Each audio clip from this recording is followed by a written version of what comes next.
Hello guys, this is Riya Deshwal and you're back on my channel Crux of English.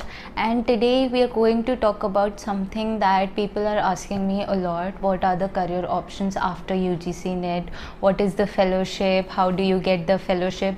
And everything like that. So we are going to talk about it in detail, alright? So first of all, let's talk about what are the career options after UGC NET or JRF, right?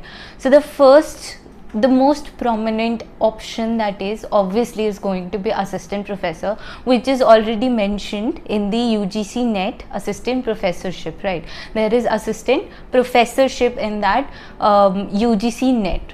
NET is the national eligibility test. Now what it is the eligibility for is for assistant professorship, right? So आपको जो सबसे ज़्यादा most prominent career option होता है after UGC NET वो होता है आपका assistant professorship. Now for assistant professorship there are two types of job, obviously. Like in any other field, you have to come across two different jobs. One is of the government sector and the other is of the private sector. Now for government sector, उसमें भी आपके पास बहुत सारे options होते हैं, जैसे आप government job actually as an assistant professor ले सकते हैं. The first option is the university level of examination. University level के जो एग्जामिनेशंस होते हैं वो बेसिकली यूनिवर्सिटी कैंपस में जो आपका रिक्रूटमेंट होता है as an assistant professor of the government sector, वो यूनिवर्सिटी इंडिपेंडेंटली करती है. चाहे वो कोई भी डिपार्टमेंट हो, चाहे वो कोई भी यूनिवर्सिटी हो, अगर आपको यूनिवर्सिटी में प्रोफेसर बनना है तो उसके लिए आपको पर्टिकुलरली उस यूनिवर्सिटी का एग्ज़ाम देना पड़ेगा और उसके साथ आपका एक इंटरव्यू कंडक्ट किया जाएगा. उसमें मार्क्स होते हैं टेस्ट के भी and as well as of the interview, alright. उसमें ऑब्वियसली आपका एक एकेडमिक स्कोर भी ऐड किया जाता है. एकेडमिक स्कोर डिफरेंट होता है फॉर डिफरेंट यूनिवर्सिटीज़. वो डिपेंड करता है कि आप कौन सी यूनिवर्सिटी में अप्लाई कर रहे हैं. Depends on the university you're applying, your academic score could be different. So what is an academic score? Academic score is when a separate number of marks are allotted to a particular degree. For example, if I say that I got 69% marks in my BA.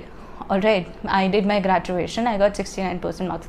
So there would be a marks allotted to this set of marks ki if you got like 50 to 60% of marks, this many marks would be allotted to you. Then if you got this many marks, for example, if I got 70% marks in my MA, so this many marks would be allotted to you. Let's say on a scale from 1 to 10, 7 is allotted to 70%, right? 70% to 80%, you would be allotted 7 marks. So I would be allotted 7 marks on my academic score in masters if I got from 70 to 80%.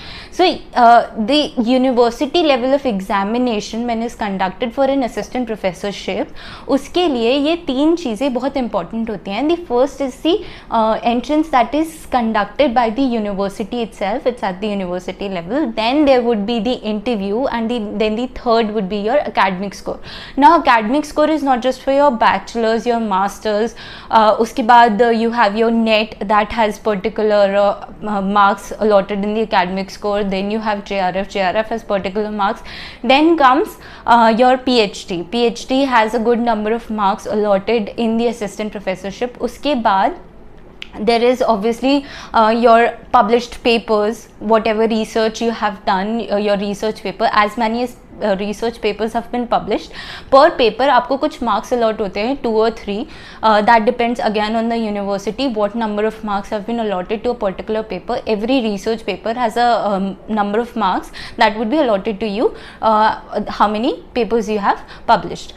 After that what comes is your years of experience. If you have any experience in the teaching profession, obviously as an assistant professor, that also counts in your years of experience. So years of per year of experience, some amount of marks are allotted in the academic score. So in the academic score what all goes? Your bachelor's, your master's, your I think your 10th and 12th. In some universities they count 10th and 12th, in some they don't. So these are for definite, that bachelor's, your master's, then your NET, JRF, your research papers, your PhD and your years of experience as an assistant professor, they all count in your academic score. Alright. उसके बाद what you have to remember is that the scale for the grade pay, the scale of an assistant professor or government assistant professor is 5400, which is a very good grade pay. According to me, I think it's a grade A job, which are not that much in the Indian whole administration. There are only a few grade A jobs, and an assistant professor is a grade A job. Alright, after that, the second way of being an assistant professor in a government college would be through the commission. So every state has their own commission, right? For example, I am from Uttar Pradesh. I am considering Uttar Pradesh. So Uttar Pradesh has two commissions which are allotted to this particular exam. So UPPSC conducts assistant professor exam, and UPHESC also conducts this assistant professor exam. All right, so you if you go for UPPSC, the commission, what happens is you are allotted, if you actually clear the exam, then you go for the interview, you clear the interview, then the merit list is uploaded, and you have to check where you lie on the merit list and which college has been allotted to you. So as soon as the college is allotted to you, the colleges that are available through PSC, Public Service Commission, any Public Service Commission, are all purely government colleges, whereas the colleges that are allotted through higher education are semi-governmental colleges.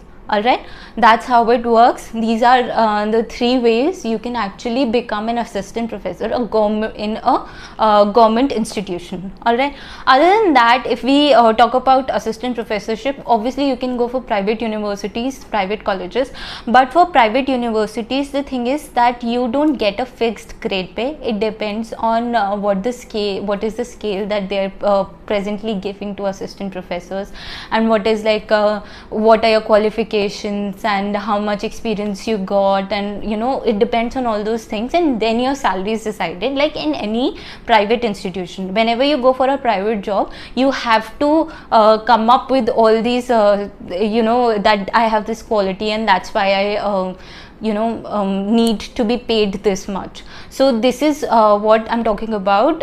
You have to push yourself and show yourself in the interview that I am the best candidate and I deserve to be paid this much. That's how you go for the private institutions. Whereas for government institutions, there is no negotiation of the salary. In private institutes, you can actually negotiate your salary. It might be even sometimes it can, if you are a very good candidate, it might get higher than you are actually getting in government colleges. Alright. Other options after UGC NET is again you can go for teaching in schools, in inter colleges or TGT, PGT, but for that you require a Bachelor's of Education, B.Ed, right? You have to have B.Ed, and then you have to have some sort of eligibility tests like CTAT or SUPUTAT or UPTAT.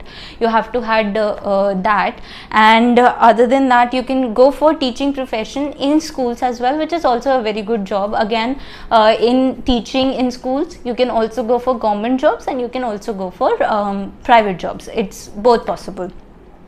After that, one of the things that I think is very relevant nowadays is that you can become a coaching tutor. You can open your own coachings, or you can start teaching in coachings, because you have had this experience of this entire exam, and there are a lot of people out there who are actually employing for coachings, and there are a lot of coachings out there that are available for this particular exam. So you can go for that. You can become a tutor, you can become an educator in some sort of coaching center like An Academy or JRF, Adda, and all these websites. You can go there and you can check out what they are paying and how much how much you have to work and everything. You can weigh your options and then choose if that is a good option for you on your part. All right. After that, another the fourth option I would say is obviously research. if you are a JRF candidate, JRF stands for Junior Research Fellowship. If you are a JRF candidate, obviously you can go for your research for your PhD. For your PhD, you have to enroll into a PhD and then only you can apply for your JRF. JRF has to be applied for after you have enrolled in your PhD. Then after you have done your coursework, then you'll start getting your JRF, and JRF is usually, I think, like nowadays in UGC it still stands at 31,000 plus that's the minimum pay, and 31,000 plus whatever is your your HRA, whatever HRA is allotted to your city where you're doing your PhD from, that much HRA would be added to your minimum allowance, which is 31,000 right now for UGC. It hasn't increased, but for DBT the amount has increased to 37,000.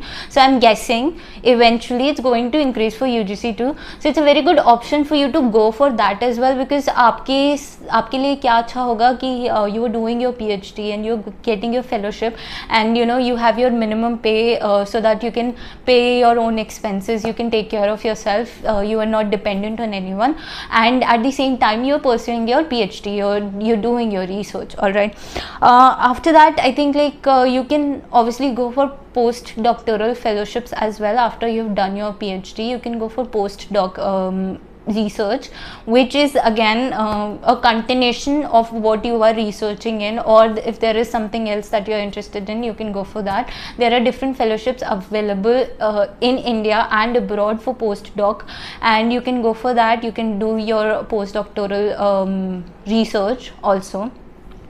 Then the fifth option, I think is for GATE aspirants. If you are wondering about GATE, you have UGC NET, you have GATE in a particular subject. There are certain public sector institutions, there are certain public sector industries that look for candidates who have a good GATE score or are have UGC NET. So you can obviously try for that. You have to look, I mean it's a little bit difficult to find, but it's a very good option. It has a very good salary as well, so you can go for that. You can look for public sectors that are actually taking candidates who have UGC NET and or GATE as well, because GATE is like a primary minimum requirement for any public sector employee. There are these industries, mini Ratan industries, and all of them. I'm not very honestly, I'm not very up to date about it, because this is not really my field of expertise, but I know this for sure that GATE is a minimum requirement for that, and they actually employ students who have a really good GATE score, so you can try for that. And also there are certain these industries, public sector industries, who take candidates who are from UGC NET, so you can also go for that. I think that are like the best options you can go for after clearing your UGC NET. These are the best options, best career options for you. Obviously the most important for you is going to be assistant professorship, which is I think if any candidate is sitting for UGC NET, that's their primary motive, that I want to be a professor eventually in my life. So obviously you should try for that. After that you can see if this is not working out for me, you can go for other options. Or obviously there are some candidates who are not able to clear assistant professorship in their first or second year. What you can do is you can take certain smaller steps, like you can go for TGT, you can go for PGT, and then keep preparing and keep being on that wheel, and keep turning it, and eventually you'll actually reach your motive, your actual goal, which is to be an assistant professor. So I think आप कभी ऐसा भी हो सकता है कि आपको छोटे steps लेने पड़े to get to your higher goal. All right, but eventually agar you are always certain that this is something that I want, this is something that I really want, then you can keep trying for it, and eventually I am 100% sure that you're going to get to it. We are going to be in this journey together, and I hope I can help you with whatever you want to reach your actual goals, which I don't think is a PhD for most people. It's to be an assistant professor, and I hope I can help you with that. So thank you for watching. Please like, subscribe to my channel, and I will keep uploading videos which are helpful to the UGC NET aspirants. Thank you.